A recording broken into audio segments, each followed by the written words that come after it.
பெருமைக்காக யார் எந்த காரியம் பண்ணால் போகக்கூடாது. நமக்கு தெரியுது பெருமைக்காக தான் பண்ணுறாங்க. அர்த்தமற்ற சடங்கு. சடங்குனாவே அர்த்தமற்றதுன்னு அர்த்தம், தேவையில்லாத அர்த்தம். ஆனால் இந்த சடங்கு நம்ம போயிட்டு இருக்கிறது ரொம்ப மும்முரமாக முனைப்பாக இருக்கும்.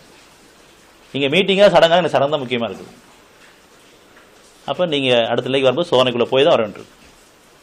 இப்படி அத்தாட்சி கொடுத்து உங்கள் படைப்பை புதிய படைப்பை படைச்சு உங்களை புதிய வாழ்க்கையை வாழ வச்சுருக்கிறேன். நீங்கள் எதிர்பார்க்கறதுக்கு மேலான ஒரு வாழ்க்கை கொடுத்து வாழ வச்சுருக்கும் போது நான் அவனை முன்னோக்கி போகிறதுக்கு பதிலாக நான் கேளிக்கையிலையும் வேடிக்கையிலையும் தேவையில்லாத காரியங்களையும் சடங்குகளுக்காகவும் நான் வந்து இதுவா அதுவான்னு கேட்டால் அதுதான் முக்கியம் போயிட்டு இருக்கும்போது சோதனைக்குள்ளே போக வேண்டிய சூழ்நிலை ஏற்பட்டுருது. அதனால் இவன் மனிதனுக்கு எவ்வித அநியாயம் செய்வதில்லை, தமக்கு தாமே அநியாயம் செய்கிறார்கள். நம்முடைய எண்ணம் அவனை நோக்கி இருக்கும்போது அவ்வளோ தெளிவு கிடைக்குது. இப்போ நம்ம இறைவன் பக்கம் திருமணமா இல்லது பொருள் பக்கமோ படைப்பு பக்கம் திருமணமா?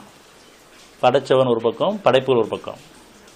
இப்போ நான் படைப்பை நோக்கி போகிறேன்னா படைச்சவன் நோக்கி போகணுமா? என்னுடைய எண்ணம் மனசில் விருப்பத்தை வைங்க, அதன் வழியில் அமைஞ்சிடும். உன்னை மட்டுமே சார்ந்து உன்னை மட்டுமே நம்பி உனக்கு மட்டுமே வேந்து வாழக்கூடிய வாழ்க்கையை இயற்கையை கொடுத்து இயல்பை கொடுத்து உனக்கு பொருத்தமான வாழ்க்கை வாழணும், உனக்கு பொருத்தமான பேச்சுகளை பேசணும், உனக்கு பொருத்தமான செயலை செய்யணும், உனக்கு பொருத்தமான எண்ணங்கள் கொள்ளணும். என்னையும் பொருள் விட்டுறாத, நீ பொறுப்பேற்றுக்க. நேரான பால இருக்கீங்க, விரும்புங்க, ஒப்படைச்சிருங்க, அவன் மாற்றி அமைப்பான். தடை செய்யும்போது நன்மைகள் எடுத்துக்கங்க.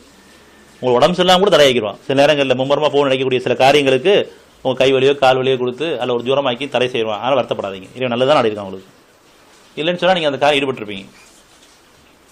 இன்னும் மனசு வேறு திட்டங்களை வச்சிருக்கேன் இல்லையா, அதிலும் ஈடுபட்டுருப்போம். நம்ம வெளில சொல்றதை விட உழுக்குள்ள மறைச்சு வச்சு நிறைய இருக்கா இல்லையா, நாளை வாழ்க்கை இதை பண்ண போகிறோம் அதை பண்ண போகிறோம்னு சொல்லிட்டு. அதனால் இவன் உங்கள் நன்மையை தான் நாடி இருக்கான்.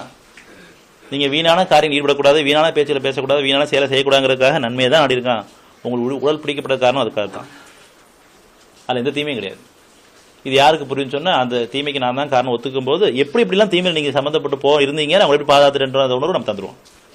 நிச்சயமாக இது நன்மை தான் நாடிக்கான்னு சொல்லிட்டு உணர்வு நீங்கள் பார்க்கும்போது எந்த தீமைக்கு நீங்கள் போக இருந்தீங்க, அதில் வந்து எப்படி நான் பாதுகாக்கப்பட்டிருக்கீங்க அப்படிங்கிறத உங்களுக்கு தெளிவுபடுத்த அவன் போகணும்.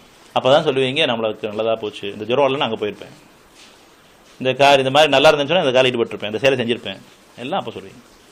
அதனால் எந்த வகையிலையும் நமக்கு இறைவன் நன்மையை தான் நாடுவான், தீமையை நாட மாட்டான். அதை நம்பிக்கை கொள்றவங்க தான் நம்பிக்கொண்டோம். இல்லை தீமையை நாடுவோம்னு சொன்னால் நம்ம நிராகரிப்பாயிடுவோம்.